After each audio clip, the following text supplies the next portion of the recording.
Do science and religion have to be separate? If a man says he saw God, do we have to either send him off to a preacher or to a psychiatrist to be cured? Or can we begin to really learn something about these things with the kind of technology and expertise that characterizes modern science? I think we can.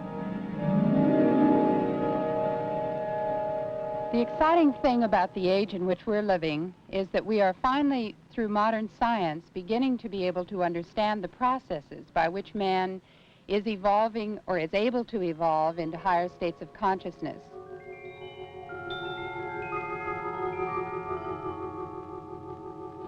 For a long time, people have been saying that the East is East and the West is West, and ne'er the twain shall meet.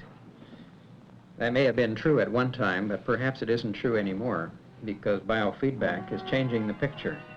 This combination of external fulfillment and inner fulfillment is what we seek today, a confluence of physical sciences and technology with the science and technology of man's inner life, which is religion.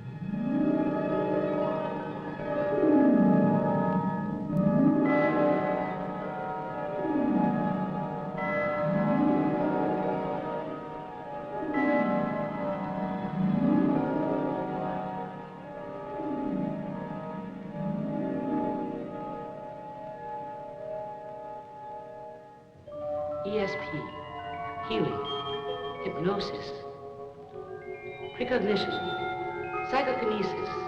Those are strange words. What do they mean? Well, for one thing, they all belong to the domain of parapsychology. I'm Thelma Moss, and I'm a parapsychologist, which means that I'm exploring the unseen dimensions of the human mind at its farthest reaches. And this is a moviola, where we're trying to assemble a film that will show you what's happening in our scientific laboratories today in these areas. For example, can you lower your temperature at will? Or have you ever felt so transported by a piece of beautiful music that you felt as if you were leaving your body? Or there are stories about a saint like Teresa who, when she became ecstatic, actually rose above the floor. Of course, a lot of people dismiss that as a superstition, but that's what parapsychologists are trying to explore. One of the most interesting areas of all is that of healing. Now, there's been a long tradition in our history of remarkable men who had this power. Men like Jesus, who was supposedly able to heal a leper by the laying on of hands. And then there was Bernadette, who could cure, with the waters at Lourdes, incurable illnesses. And doctors like Mesmer, who used animal magnetism to cure hysterical illnesses. And in America, there's a tradition of healers, starting perhaps with Quimby, who cured Mary Baker Eddy of her chronic invalidism. And of course, it was she who founded the Christian Science Church. But there were those charlatans and quacks who made respectable scientists very skeptical of such healing arts. And yet, throughout, there have been humble and sincere people who have devoted their lives to healing the sick. Let me show you one such person. I'm going to turn out the lights here and turn on the moviola. Now, there is Ma Su. She is an ancient little woman who lives in a remote southern community. Let's hear about healing from her and her pupil, Stipe McWhirter. My interest in healing started in 1966 when a 7-ton truck backed across me and pulled off, and I lived. Of course, it was a little bit more interesting because I had an out-of-body experience. As I was lying on the roadway after the truck had pulled off of me, I looked back and saw what I looked like. Then after hospitalization and a lot of enforced idleness, I realized that this healing, this miracle that I lived through, needed to be told and taught. So I started to West Georgia College again in 1968. And there my interest in learning and healing and healers became very, very vital to me. And through Dr. Stewart at the college at West Georgia, I heard about this lady, this 97-year-old lady, Ma Sue. And she has been my best teacher since then. She's still teaching every time I give her a chance to. Well, Ma Sue, do you think that people can learn to do this, to do what you do? You think that they can learn enough faith and learn how to do this? Yes, if they would read the Bible, they'd learn them themselves, wouldn't it? Yeah, if they just read it through, Put up some scripture on them, make them read them, then they come right a while. They got to have confidence and faith in these things before you can teach them anything. You can take the Bible and show it to them and tell them how to read that. They get why then they'll notice of what you're talking about. He said, let not your heart be troubled. Yeah, neither be afraid. That's what I'm talking about. Let not your heart be troubled. It's that inner peace, the untroubled heart, that Edgar Cayce taught so much about, too. Edgar Cayce, as you probably know, was America's most famous healer. And when he went into trance, he was able, literally, to diagnose and treat thousands of people they never even saw. Here we are now, at the Edgar Cayce Foundation in Virginia Beach, where research continues, trying to find out if Cayce's specific treatments are still valid today. Here's their Director of Education, Dr. Herbert Puryear.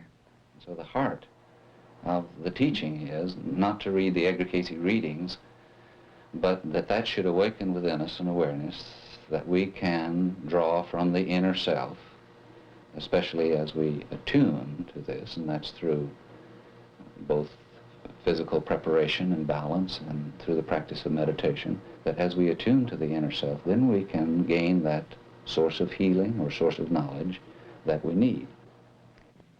To tune within and learn to control one's own bodily processes. We call that biofeedback training. Let me tell you about it, it's very interesting. Suppose you're feeling very tense and anxious and your pulse is going a mile a minute. Well, we can put a meter around your wrist, and then every time your pulse goes too fast, a little bell will ring, bing, bing, bing, bing, bing, bing, bing. And that'll tell you it's too high.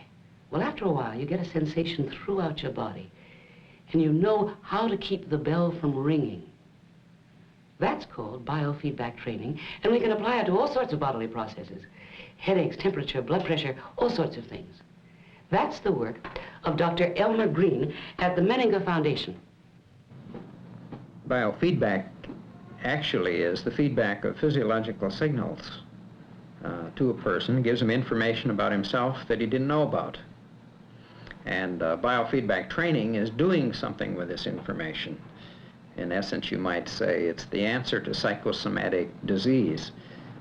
Through biofeedback training, people can come towards psychosomatic health. Psychosomatic self-regulation can begin with biofeedback training. And of course, all of this leads into what we might call a science of consciousness, because it's all done in consciousness. There isn't any such thing as biofeedback training. There's only training in internal existential cues. As for instance, in this workshop, we're training people in temperature control. We do this with thermistors, or actually, I guess you might think of them as thermometers, attached to the forehead and to the hand. In this particular case, we're training people to warm up the hand. Warmth is flowing into my hand. They are warm. Dr. Green's wife and associate, Alice, is using almost hypnotic suggestion to reinforce the idea of warmth going into the hand. I can feel the warmth flowing down my arms into my hands. And as they go through the training program, they learn how to make the hands get warm, merely as a visualization of warmth in the hands, and along with that goes cooling in the head. Now, the cooling in the head isn't much, except in the case of, for instance, migraine patients, and we found that a lot of them, people who have migraine, can get the migraine under control merely through a simple program in controlling the temperature of the hands. Curing a migraine headache by learning to control the body temperature. Isn't that a specific example of a person's mind controlling his body? And if you can do that, perhaps you can also use your mind to control something a little bit away from your body. In parapsychology, we call that psychokinesis, the influence of mind on matter, as in legend, Mohammed moved the mountain. A little bit further along, we talk about the influence of one mind on another mind, and that's called telepathy.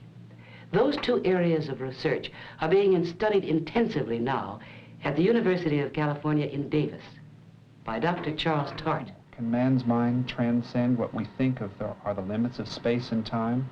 Can he reach out and have really intimate communication with others, direct mind to mind? These are the kind of things that have been occupying the attention of my laboratory for the past several years, and that we'll look at some of the research on in the next few minutes. This device is for both testing and training a person's ability to directly influence matter with his mind alone, what's technically termed psychokinesis. The machine spins a silver dollar and the subject attempts to make it come up heads or tails. By getting immediate feedback on how his results come out, a person can theoretically gradually learn to do better and better at this sort of task. The experiment you're watching is part of a series on training ESP rather than testing ESP. I'm acting as the sender in the particular sequence you see, selecting numbers 1 to 10 by drawing cards and attempting to send it to the young lady who's acting as subject in a different room. You can see that I will pick a card, try to send it by turning on the appropriate button and concentrating on it. And then when the young lady thinks she has it, she pushes the button to signify her choice, and the light goes on telling her what the number actually was. The idea in this is to learn what kind of feelings go with being right and what kind with going wrong, so that when you have the wrong feelings, you can wait and try some other ideas until you get the right ones. Research by myself and others so far indicates that we can train some people to use ESP reliably this way. Trying to develop ESP in people. Can it be done? We really don't know yet. And in fact, in life, a lot of times ESP is confused with coincidence. For example, how many times have you reached for the phone to call a friend, and just as you're reaching, the phone rings and it's your friend? Is that coincidence or ESP? We don't know.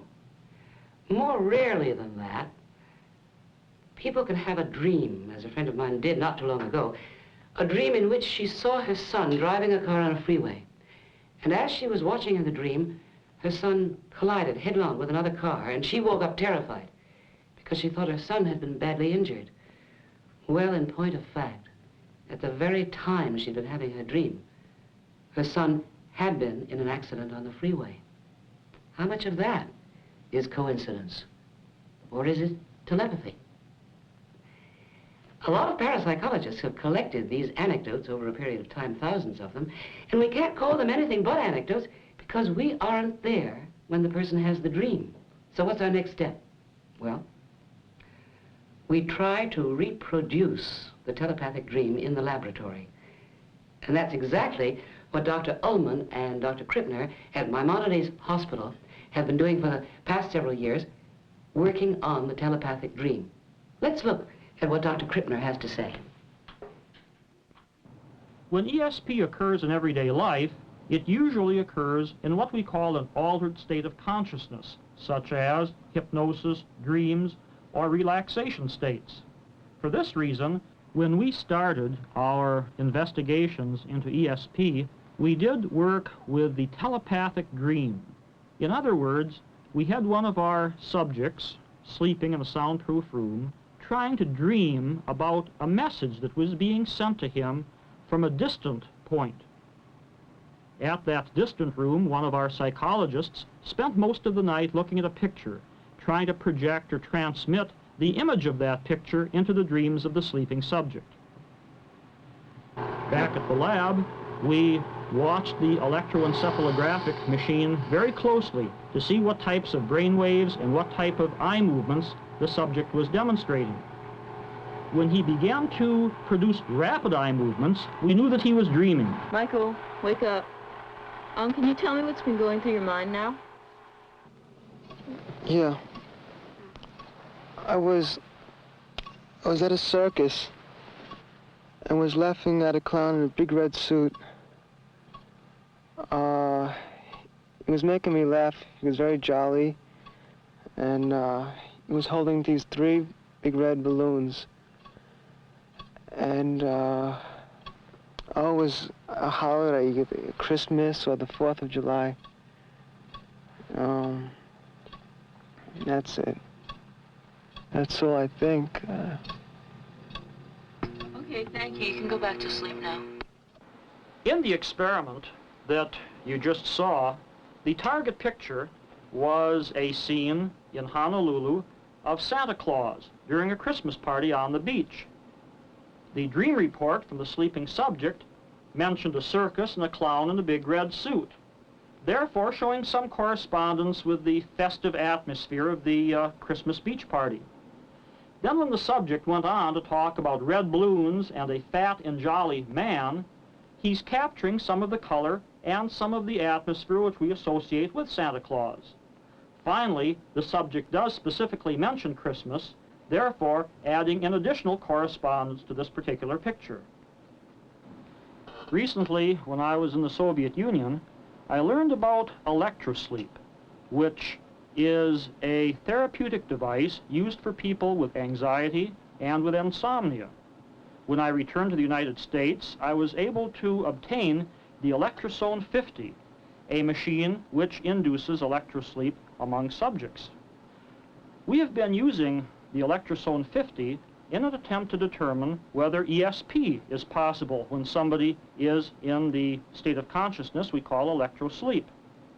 Basically what happens is that a band goes around the subject's head and a weak electrical current goes through the band and into the person's skull. This weak electrical current makes him feel very relaxed, so relaxed that he often sees visual images. Now this time I want you to again let me know when you feel a sensation around your eyes and mastoid, and it will probably be something like a flashing sensation. Yeah, it's beginning to flash now. All right, does it feel comfortable at this point? Fairly comfortable. While the person is in the electrosleep device, we give him a sealed envelope, and we ask him to try to guess what picture is in the sealed envelope. One subject came through with a report of the image of 3 round balls, something very round, maybe halos. I think of saints and of the halos around their heads. When we opened up the sealed envelope and the second envelope containing the picture, we found it was the famous picture Madonna of the Chair. So this is what we would consider a very good or direct hit. How is it possible to pick up a message in a dream, or any other way for that matter?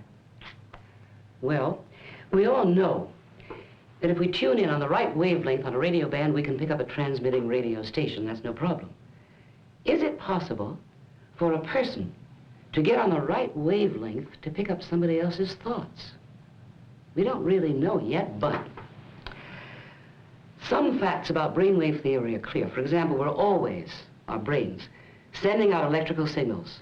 Sometimes when we're thinking hard, our brains are racing. We're sending out those signals at 50 to 60 cycles a second. That's a brain wave, and it's a beta brain wave. But when we slow down our thinking processes and relax, for example, just close your eyes and relax, your brain wave will then be sending out probably alpha rhythm, which is between 8 and 13 cycles a second. That slow alpha rhythm is what some parapsychologists believe might be the right wavelength for telepathic transmission. And in fact, there are several laboratories today that are working on exactly that problem. At the Psychic Research Foundation in North Carolina, William Roll and his associates are studying a gifted psychic, Mr. Harrapins. Mr. Harriman's here is being hooked into an EEG machine which will register his brain wave patterns.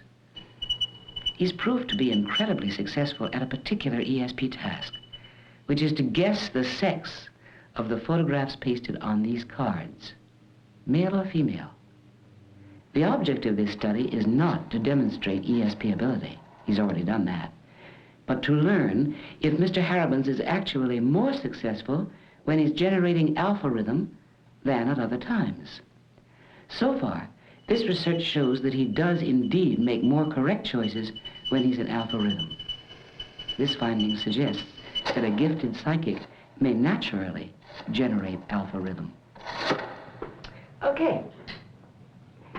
If that's true, the next question is, could an ordinary person who has no known psychic ability at all be trained to generate his own alpha rhythm and then, perhaps, develop some ESP ability? It's a good question, and one that Dr. Stanley Krippner, again at Maimonides Hospital, is working on right now. We have found in some of our earlier studies that there is a relationship between the alpha rhythm and ESP.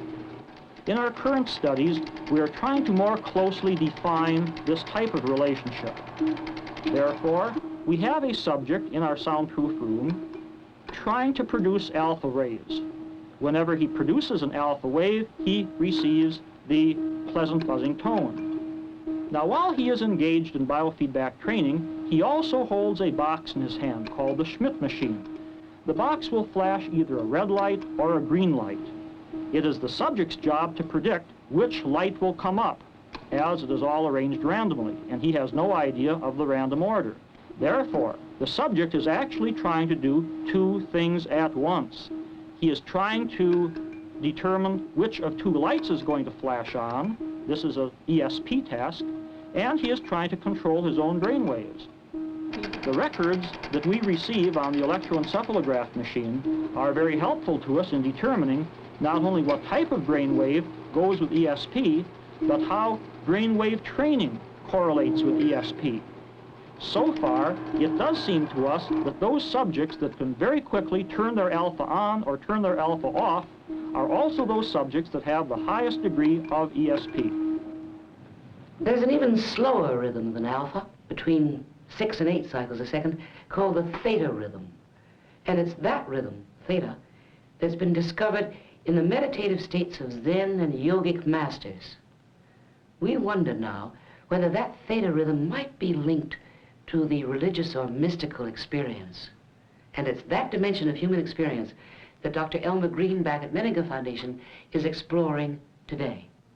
It's interesting that to a large extent people have become interested in alpha waves as representing something about states of consciousness. But what we're finding is that it isn't just alpha waves. They're connected with a state of internal awareness. You're alert, but your attention isn't focused on anything in particular. But the main waves of importance in our work are the theta waves. They're connected with the state of reverie in which hypnagogic images can come to the surface. And it's also interesting that material that is normally unconscious comes to the surface, whether it be Freudian or Jungian or some other kind of material. Dr. Green's daughter, Judy, conducts the workshop in theta training. And this is what we're working for. As you go toward sleep, that drowsy state in which you are awake, you'll be in the theta state. And it seems to be this level of consciousness in which creative imagery may come, creative thoughts. It seems the transpersonal aspects of our being can, in this state, become conscious. Unconscious things may come up into consciousness. Okay, so this is what we are aiming at in the workshop. We're training people with a machine which allows them to hear when alpha and or theta waves are present in their brains. And we turn it usually to the condition so that they can hear both at the same time. Now, as you close your eyes and relax, you may produce some alpha. If you do, this is the tone that you will hear. Yes. Now that's the high tone. That's the high tone. As you go deeper inside yourself, you may produce some theta. And this is the low tone. Okay?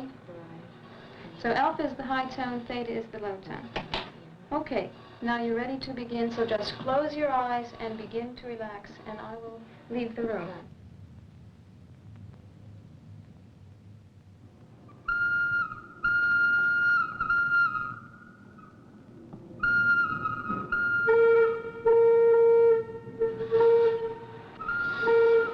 Jackie, the time is up now.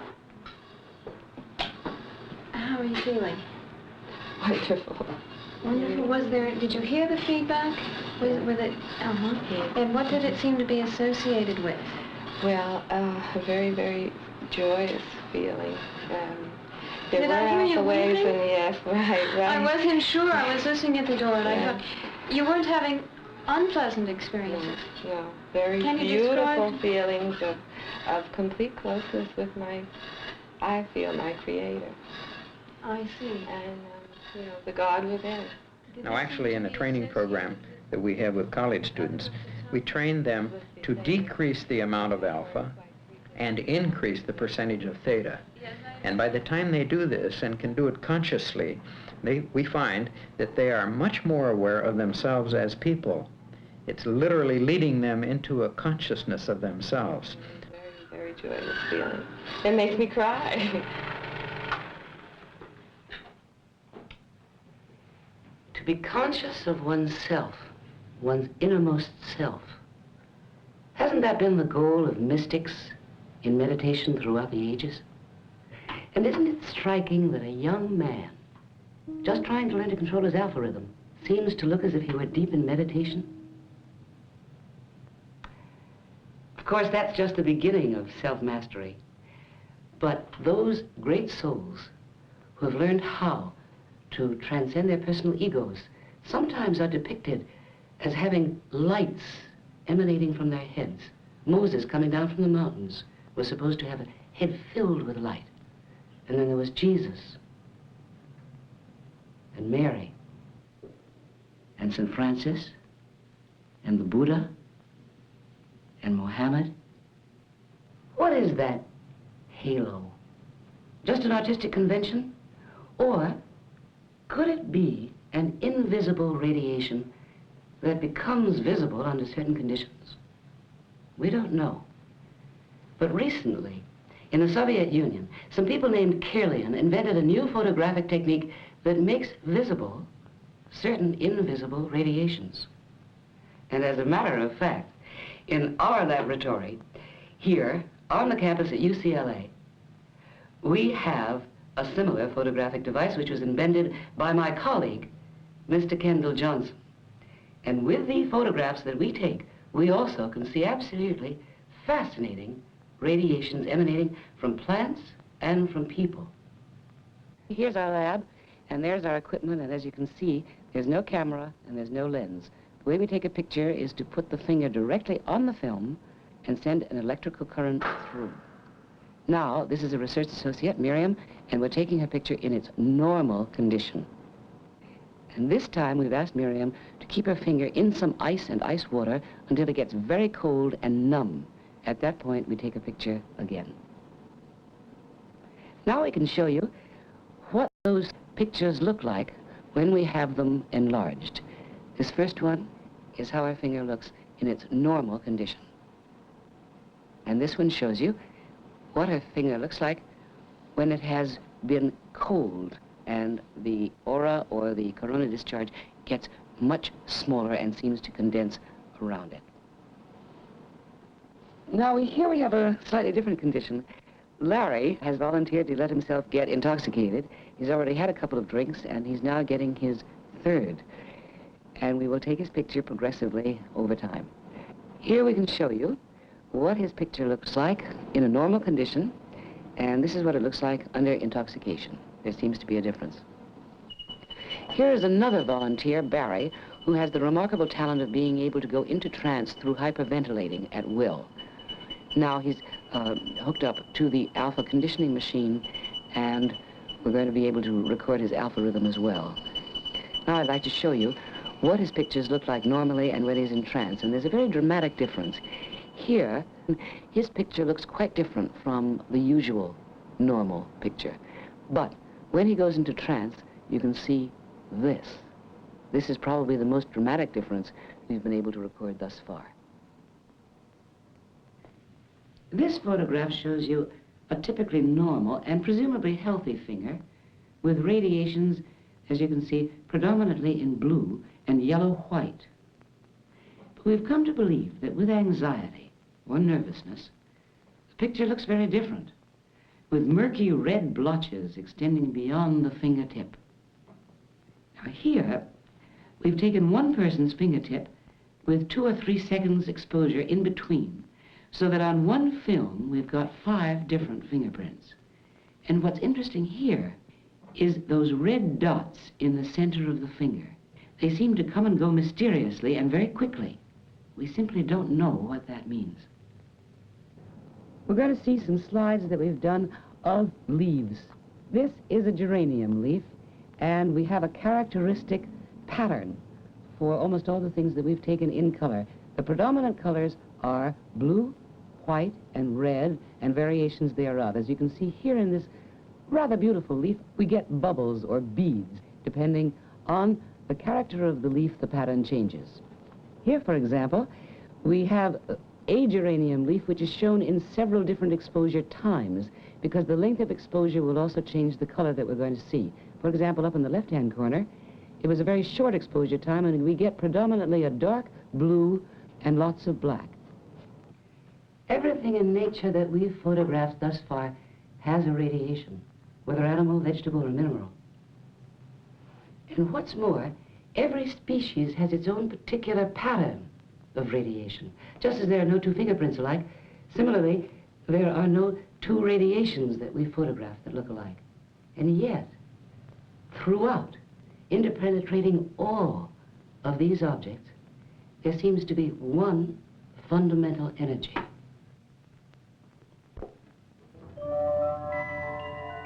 What is this radiation? This new vision of an object that we see?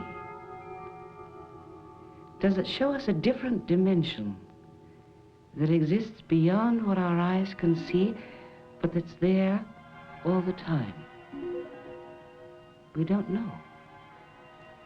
And that's true of so much that lies within us and still far beyond our reach.